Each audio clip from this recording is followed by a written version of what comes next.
guys, I'm Ashla Taylor, and today I'm going to be showing you how to make a chair using a few sticks and a tarp.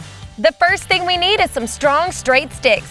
These should be a good width that won't break under your weight. You don't want them snapping in half. You will need a fourth stick that is about half the length of the others. Now we're going to lash 3 of them together and make a tripod. We will use a tripod lashing for this. If you've never done a tripod lashing, it is simple. First, you're going to tie a clove hitch around one of the outside poles.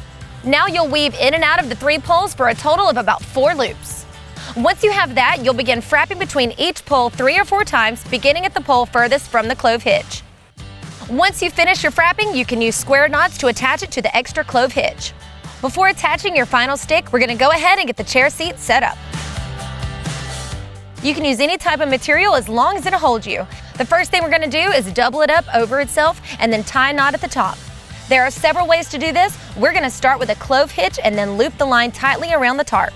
After a few loops, you can begin to include the top of the rear tripod leg into your loops, finishing it off with a clove hitch or a square knot. Once you have it tied together nice and tight, you're going to put your final stick through the bottom of the tarp and spread it out.